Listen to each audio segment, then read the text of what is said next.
நீங்கள் நன்மை செய்கிறது அவங்க உங்களுக்கு தீமை செஞ்சாலும், அவங்களுக்கு நீங்க நன்மை செய்கிறதுனாலே புத்தியீன மனுஷருடைய அறியாமையை அடக்குவது தேவனுடைய சித்தமா இருக்கிறது. அது தேவனுடைய சித்தமா இருக்குது. உங்கள ஒரு இடத்துல வச்சிருப்பாங்க. சோ அதுல இருந்து நம்மளால வெளியவே நம்ம நெறைய ஜெபம் பண்ணுவோம். "ஏசப்பா அந்த இடத்துல இருந்து எனக்கு சூழ்நிலைய மாத்திருங்க. நான் வெளிய வரணும்னு" நம்ம நெனைச்சாலும் சில சில இடத்துல நம்மளால வெளிய வர முடியாது.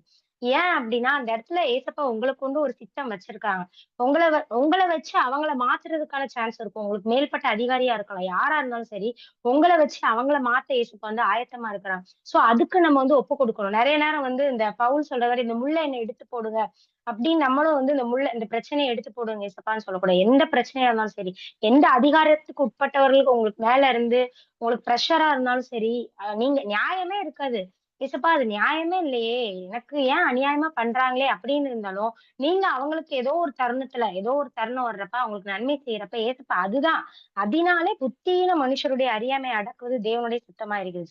சோ இன்னைக்கு இந்த வசனங்கள் தியானிக்கிறதுக்கு முன்பாக நான் ரொம்ப நேரமா பைபிள்ல என்ன பேசணும்னு சொல்லி ஏசப்பாட்ட கேட்டுட்டு இருந்தப்ப, எனக்கு ரொம்ப டிலே ஆயிட்டே இருந்துச்சு. எனக்கே ஒரு பதட்டம் வந்துருச்சு. "ஏசப்பா என்ன பேசணும்னு தெரியலையே!" அப்படின்னு சொல்லி. அப்ப ஏசப்பா கிளியரா அந்த 1 பேதுரு இந்த வசனம் எனக்கு காமிச்சாங்க. சோ இன்னைக்கு ஏசப்பா உங்களோட தெளிவா பேசுறாங்க. இத எடுக்கிறதுக்கு எனக்கு ரொம்ப டைம் ஆச்சு. ரொம்ப பயம். நான் வேற கூட வசனம் பார்த்தேன். ஆனா ஏசப்பா இன்னைக்கு எனக்கு தெளிவா சொன்ன வசனம் இதுதான். சோ நீங்க யாரா இருந்தாலும் சரி, இப்ப இருக்கிற சிச்சுவேஷன் உங்களுக்கு ஹார்டா இருக்கும். ஏசப்பாக்கு தெரியும். பட் ஏசப்பா என்ன சொல்றாங்கன்னா, அந்த அதிகாரத்துக்கு கீழ்ப்படிங்க. நன்மை செய்யுங்க. உங்களோட அதிகாரிகள் எவ்ளோ உங்கள கஷ்டப்படுத்தினாலும், அவங்களுக்கு நீங்க நன்மை செய்யறதுனால, உங்கள வச்சு ஏசப்பா அவங்களோட சித்தத்த நிறைவேற்றுவாரு. இன்னொரு வசனம் பாருங்க. 18 அதே அதிகாரம் 18ஆம் வசனம். "வேலைக்காரரே அதிக பயத்துடனே உங்கள் எஜமான்களுக்கு கீழ்ப்படிந்திருங்கள். நல்லவர்களுக்கும் சாந்த குணம் உள்ளவர்களுக்கும் மாத்திரமல்ல, முரட்டு குணம் உள்ளவர்களுக்கும் கீழ்ப்படிந்திருங்கள்." சோ முரட்டு குணமா இருந்தாலும் அவங்களுக்கும் நம்ம கீழ்ப்படியணும் அப்படின்னு சொல்லி ஏசப்பா சொல்றாங்க. அதுக்கடுத்து 20ஆம் வசனம் ரொம்ப அழகா போட்டிருக்கு. இந்த வசனம் எனக்கு ரொம்ப பிடிச்சிருந்துச்சு. "நீங்கள் குற்றம் செய்து அடிக்கப்படும்போது பொறுமையோடே சகித்தால், அதனால் என்ன கீர்த்தி உண்டு? நீங்கள் நன்மை செய்து பாடுபடும்போது பொறுமையோடே சகித்தால், அதுவே தேவனுக்கு முன்பாக பிரீதியா இருக்கும்." சோ இந்த வசனத்த நோட் பண்ணிக்கோங்க. நம்ம குற்றம் செய்து ஏதோ ஒரு பாவம் செஞ்சு அதனால நம்ம தண்டிக்கப்படும்போது, அதனால எந்த ஒரு கீர்த்தியும் இல்ல. ஆனா நம்ம நன்மை செஞ்சு ஒண்ணுமே செய்யாம நம்ம நன்மை செஞ்சு அதுக்கான பாடுபடும்போது, பொறுமையோட சகித்தோம்னா, அதுதான் தேவனுக்கு முன்பாக பிரீதியா இருக்குமாம். சோ நீங்க இன்னைக்கு எந்த சிச்சுவேஷன்னாலும் போய் கொண்டிருக்கலாம். ஏசப்பா அதெல்லாம் நியாயமே இல்லப்பா. அநியாயமா என் லைஃப்ல நடந்துட்டு இருக்கு அப்படின்னு சொல்லி நீங்க கேட்டுட்டு இருக்கலாம். ஆனா ஏசப்பா சொல்றாங்க, நீங்க பொறுமையோட சகிக்கணும்னு சொல்றாங்க. பொறுமையா சகித்தால், அதுவே தேவனுக்கு முன்பாக பிரீதியா இருக்குமா. அது ஏசப்பாக்கு ரொம்ப பிரியமா இருக்கும்னு சொல்லி சொல்றாங்க. சோ அதுக்கு ஆதாரமா நான் இன்னொரு வசனம் சொல்வேன். ரோமர் 13ஆம் அதிகாரம் 3ஆம் வசனம். சோ பாருங்க ரோமர் 13ஆம் அதிகாரம் 3ஆம் வசனம். "மேலும் அதிகாரிகள் நற்கிரியைகளுக்கு அல்ல, துர்க்கிரியைகளுக்கே பயங்கரமா இருக்கிற." ஏசப்பாவே சொல்றாங்க.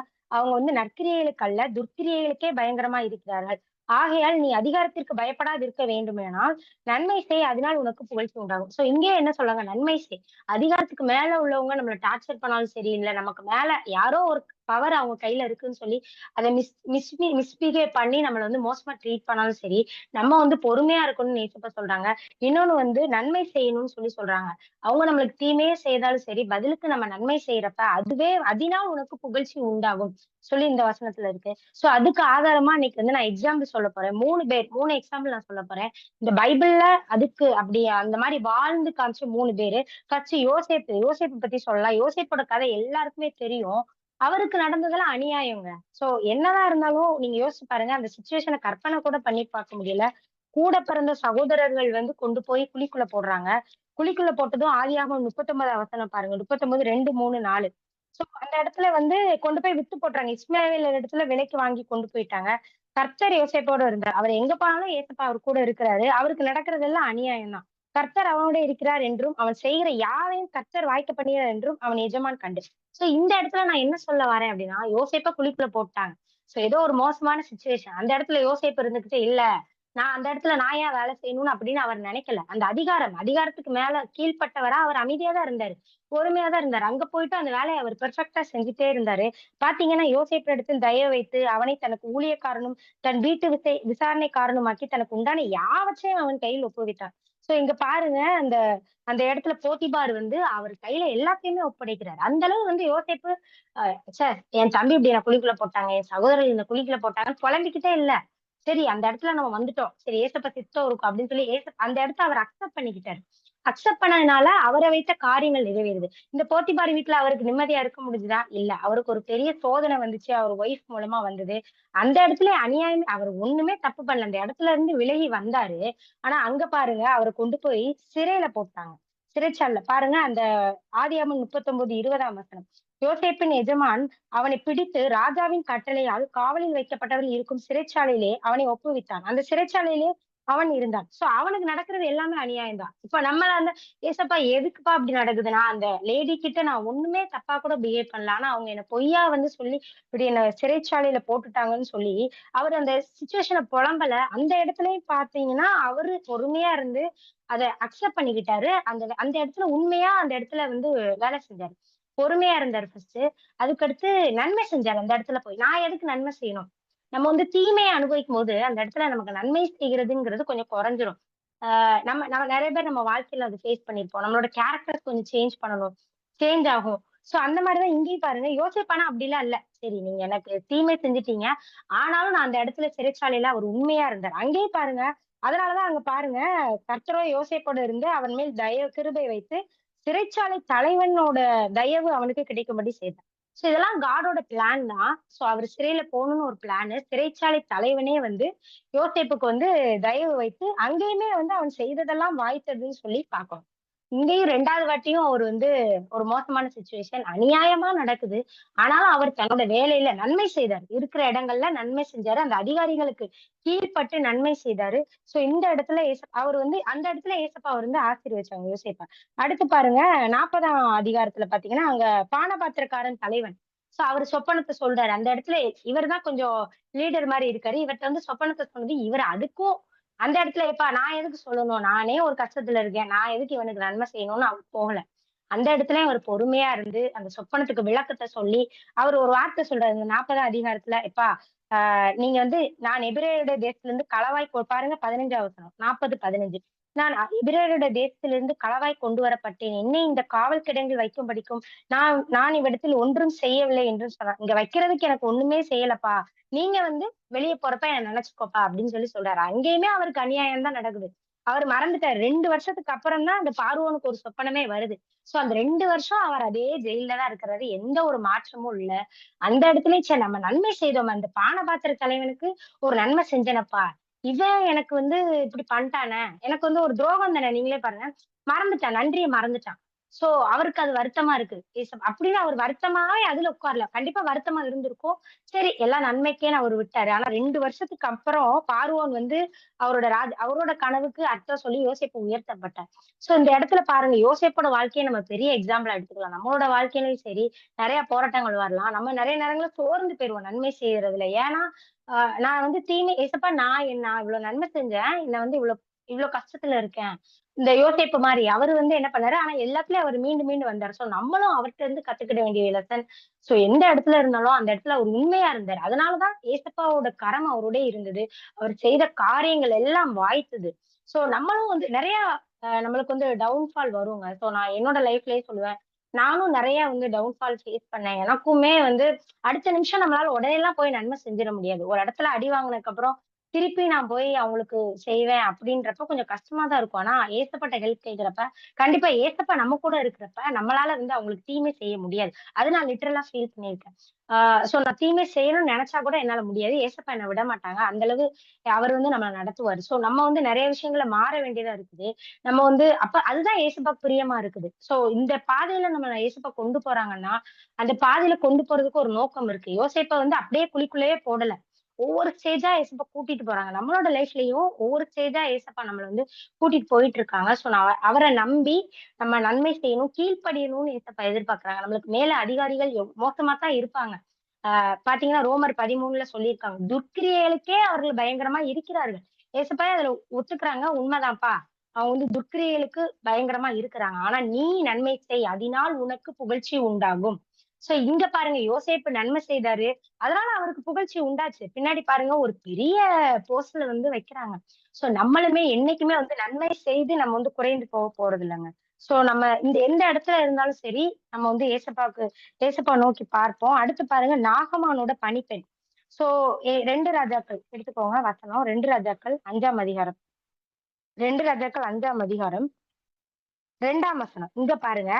சீரியாவிலிருந்து தண்டுகள் புறப்பட்டு இஸ்ரவேல் தேசத்தில் இருந்து ஒரு சிறு பெண்ணை சிறைப்பிடித்துக் கொண்டு வந்திருந்தார்கள். அவள் நாகமானின் மனைவிக்கு பணிவிடை செய்து கொண்டிருந்தாள். ஒரு சின்ன பெண்ண போயிட்டு சிறைப்பிடித்துக் கொண்டு வந்திருக்காங்க. இஸ்ரவேல் தேசத்துல இருந்து ஒரு அ சிறு பெண்ணை நாகமானுக்கு வந்து பணிவிடை செய்யணும். நாகமானுக்கு குஷ்டரோகம் இருக்குதுங்க. அவர் ஒரு குஷ்டரோகி சரியா? அவரோட முதலாளி. அந்த பொண்ணு ஒண்ணுமே பண்ணல. அந்த பொண்ண வந்து சிறைப்பிடித்து கொண்டு வந்துட்டாங்க. சோ அந்த பொண்ணு கேட்கலாம்ல. நான் எதுக்குப்பா அந்த இடத்துல வந்து இருக்கேன்? இவருக்கு ஏன் நன்மை செய்யணும்? இவரு குஷ்டரோகம் வந்து என்ன ஆனாலும் எனக்கு பரவால்ல. அப்படின்னு அந்த பொண்ணு விடலங்க. இந்த பொண்ணு தன்னால முடிஞ்சது. என்ன சொல்ல அந்த பொண்ணு அந்த இருக்கிற இடத்துல தன்னால முடிஞ்சத போய் சொல்லுது. அவள் தன் நாச்சியாரை பார்த்து, என் ஆண்டவன் சமாரியாவில் இருக்கிற தீர்க்கதரிசியின் இடத்தில் போவாரானால் நலமாயிருக்கும். அவர் இவருடைய குஷ்டரோகத்தை நீக்கி விடுவார் என்றார். ஒரு சின்ன விஷயம், ஒரு சின்ன நற்செய்தி தான். இந்த மாரி நீங்க போனீங்கன்னா, அவங்களுக்கு வந்து சுகமாகும்னு சொல்லி. சோ இந்த இடத்துல பாருங்க, அந்த பொண்ணோட நிலைமையே ரொம்ப மோசமா இருக்கு. அந்த பொண்ணே வந்து ஒரு அடிமைத்தனத்துல கொண்டு வந்து விட்டுருக்காங்க. அப்படியுமே பணிவிடை செய்து கொண்டிருந்தாலும், அவ அந்த இடத்துல நன்மை செய்தா. சோ அந்த இடத்துல கீழ்ப்படிந்திருந்தால், அந்த நன்மை செய்ய முடியுது. அந்த குணம் வந்து அந்த பொண்ணுக்கு இருந்துச்சு. சோ அந்த பொண்ணோட பேரு கூட இந்த இடத்துல போடல. நாகம்மனோட பணிப்பெண். நெறைய இடத்துல நம்ம படிக்கிறப்ப, நாகமாணியின் பணிப்பெண் தான் சொல்லி இருக்கு. சோ இந்த பொண்ண வச்சு ஏசப்பா வந்து நாகமான ரட்சித்தாரு. சோ நாகமானுக்கு ஒரு சுகம் கிடைச்சது. சோ அதே மாரி நீங்க இருக்கிற இடங்கள்ல எந்தெந்த இடங்கள்ல இருக்கிறீங்களோ, அந்த இடத்துல வச்சு உங்கள வச்சு ஏசப்பா வந்து நெறைய பேர கொண்டு வர போறாங்க. அதுக்காக தான் இந்த பாதை முதல்ல நம்ம அத வந்து அண்டர்ஸ்டாண்ட் பண்ணிக்கோங்க. எதுக்கு இப்படி நடக்குதுன்னு நெறைய நேரம் நமக்கு புரியவே புரியாது. ஆனா ஏசப்பா இன்னைக்கு சொல்றாங்க, அதுதான் என்னோட சித்தம். 2 பேதுருல நம்ம பார்த்தோம்ல, அதுதான் என்னோட சித்தம். உங்களோட நன்மையான குணத்த வச்சு அந்த தீமைய வந்து அந்த புத்தியினருடைய மூடத்தனத்த மாத்துறது தான் தேவனுடைய சித்தம்னு சொல்லி இப்ப நான் வசனம் நம்ம பார்த்தோம். சோ அதனாலதான் நீங்க எந்த சிச்சுவேஷனாலும் அதுக்கு வந்து நம்ம அர்ப்பணிப்போம். அதுக்கு அந்த இடத்துல நம்ம நன்மை செய்வோம். கண்டிப்பா வந்து ஏசப்பா நம்மள வந்து ஆசீர்வதிப்பாங்க. அந்த நாகமானோட பணிப்பெண் போல.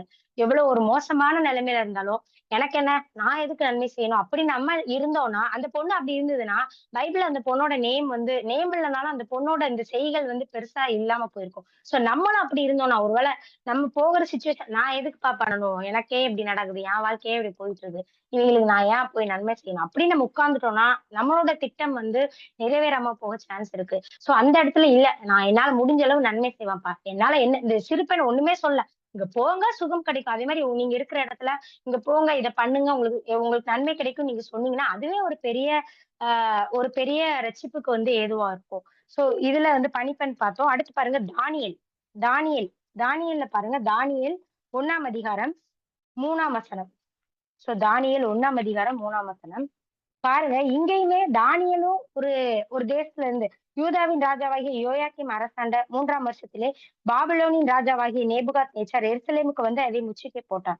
சோ முற்றுகை போட்டு என்ன பண்ணாரு? அங்க உள்ள அப்பொழுது இஸ்ரவேல் 3வது வசனம். அப்பொழுது இஸ்ரவேல் புத்திரருக்குள்ளே ராஜகுலத்தார்களிலும் மக்களிலும் யாதொரு மாசும் இல்லாதவர்களும் அழகானவர்கள் சகல ஞானத்தில் தேர்ந்தவர்கள் அறிவில் சிறந்தவர்களும் கல்வியின் நிபுணரும் சில வாலிபரை கொண்டு வர. சோ அந்த வாலிபரை வந்து இவங்கெல்லாம் வந்து அடிமைதான். இவங்களே அடிமையாக்கி கொண்டு வராங்க.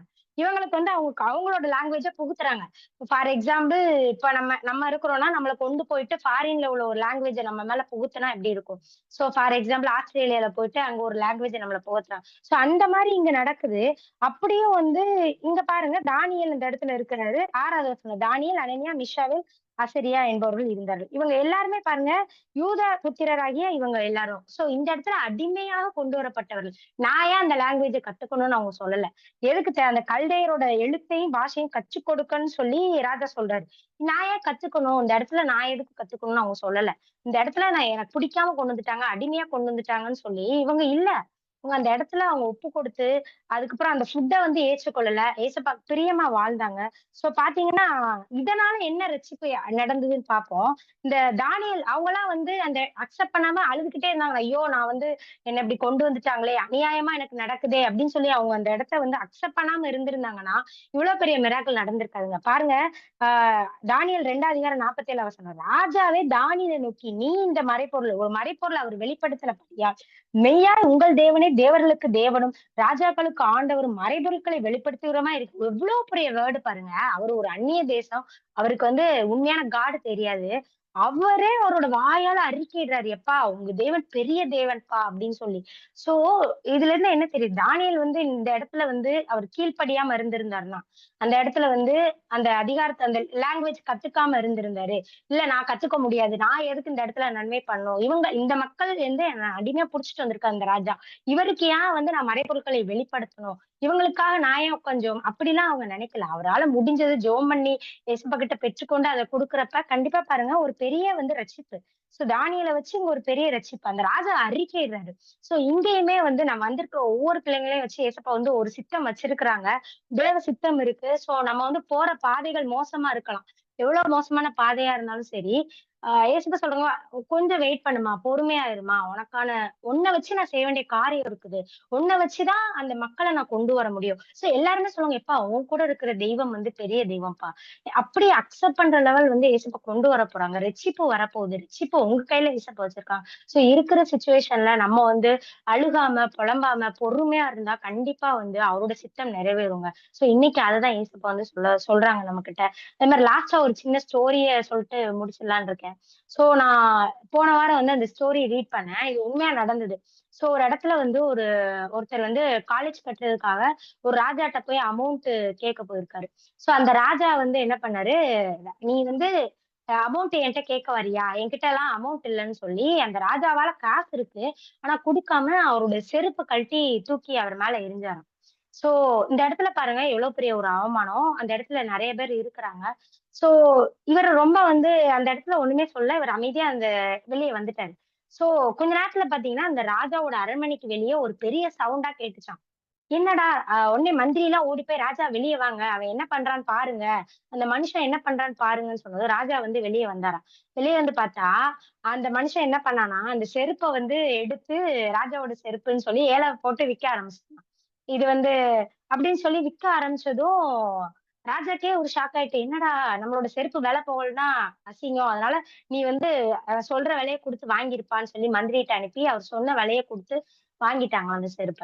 சோ காலேஜ் கட்டுறதுக்கு ஒரு ஹால்ஃப் அமௌண்ட் கிடைச்சிருச்சு. சோ அதுக்கப்புறம் ராஜாவே ஷாக் ஆயிட்டாராம். அந்த மனுஷன உள்ள கூப்பிட்டு, "எப்பா நான் வந்து உன்ன அவமானப்படுத்தி அனுப்புனேன். செருப்ப தூக்கி உன் மேல போட்டேன். ஆனாலும் நீ வந்து எப்படி இவ்வளவு பொறுமையா இருந்தன்னு" சொல்லிட்டு, அந்த ராஜாவே வந்து அந்த காலேஜ் கட்டுறதுக்கான ஃபுல் பொறுப்பையும் எடுத்து அந்த காலேஜ கட்டிக் குடுத்தாராம். நானே கட்டிக் குடுக்குறேன்னு சொல்லி. இது உண்மையா நடந்த சம்பவம். சோ இத ரீட் பண்றப்ப எனக்கு ஒரு விஷயம் புரிஞ்சுது. சோ அந்த இடத்துல மட்டும் அவரு கொஞ்சம் கோவப்பட்டு, "நீ என்ன செருப்பால அடிச்சிட்டியா? நான் அப்படின்னு சொல்லி அவரு போயிருந்தாருன்னா, அந்த காலேஜ்க்கான அந்த திட்டம் நிறைவேறியிருக்காது. சோ நம்மளோட லைஃப்ல இன்னைக்கு ஏசப்பா சொல்றாங்க, நம்மளுக்கான ஒரு திட்டம் இருக்குது. இருக்கிற இடங்கள்ல வந்து நம்ம பொறுமையா இருப்போம். கண்டிப்பா ஏசப்பா வந்து நம்மள உயர்த்துவாங்க. யோசேப்புக்கு ஒரு உயர்வு இருந்தது. தானியேலுக்கு ஒரு உயர்வு இருந்தது. சோ நம்மளுக்கும் வந்து ஒரு உயர்வு இருக்கும். சோ ஏசப்பாவ நோக்கி பார்ப்போம். இப்பொழுது கண்களை மூடி இருக்கிற இடங்கள்ல ஜெபிப்போம். அன்புள்ள இயேசப்பா, அந்த நல்ல வழி இயேசப்பா, நீங்க காண செய்த கிருபைக்காக கோடான கோடி நன்றி அப்பா. இப்பொழுதும் கூட இயேசப்பா, நல்ல ஒரு அருமையான வார்த்தைய எங்களுக்கு குடுத்ததுக்காக நன்றி அப்பா. இயேசப்பா, இந்த இடத்துலயும் நீங்க முரட்டு குணமுள்ளவர்களுக்கும் கீழ்ப்படியணும்னு சொல்லியிருக்கீங்க. எங்களோட நன்மையான நடக்கையினால புத்தியினருடைய மதியீனத்தை இயேசப்பா நான் மாற்றுவது தேவனுடைய சித்தமா இருக்கிறதுன்னு நாங்க பைபிள்ல பார்த்தோம்ப்பா. எங்களுக்கு அந்த பொறுமைய தாங்கப்பா. நீங்களுமே இயேசப்பா எவ்வளவு பொறுமையா இருந்திருக்கிறீங்க. இயேசப்பா, அதே போல உங்கள போல நாங்க ஃபாலோ பண்றதுக்கு எங்களுக்கு உதவி செய்யுங்கப்பா. நாங்க நெறைய நேரங்கள்ல நன்மைக்கு ஏசப்பா தீமை செஞ்சாங்கன்னா, அந்த இடத்துல நாங்களும் ஏசப்பா அதுல தடுமாறி போகிறோம். தேவனே உங்க திட்டம் நிறைவேறாததுக்கு நாங்க பொறுமையா இருக்கணும்ப்பா. எங்கள குறிச்சு நீங்க என்ன திட்டம் வச்சிருக்கிறீங்களோ, அந்த திட்டம் நடக்கிறதுக்கு நாங்க பொறுமையா இருக்கிறதுக்கு உதவி செய்யுங்கப்பா. எங்க கருத்துல முழுமையா நாங்க ஒப்படைக்கிறோம்ப்பா. எங்கள நீங்க மாற்றுங்கப்பா. பொறுமையுள்ளவர்களா மாற்றுங்க. கீழ்ப்படிய முடியாம இருந்தா, தயவு செய்து கீழ்ப்படிய வைங்கப்பா. எங்களோட பலவீனங்கள நாங்க அறிக்கையிட்டு ஜெபிக்கிறோம்ப்பா. வந்திருக்கிற ஒவ்வொரு பிள்ளைகளையும் ஆசீர்வதிங்கப்பா. அவங்களுக்கு ரெட்டிப்பான நன்மை குடுத்து, ஏசப்பா நீங்க உயர்த்துங்கப்பா. என்ன சிச்சுவேஷன்ல வந்திருந்தாலும், ஏசப்பா நீங்க சூழலை மாற்றுங்க. நீங்களே ஒவ்வொருத்தர் கூட இருந்து நீங்களே வழி நடத்துங்கப்பா. உங்க கருத்துல முழுமையா ஒப்படைக்கிறேன். இயேசு மூலம் ஜெபிக்கிறேன் நல்ல பிதாவே. ஆமென். Thank you.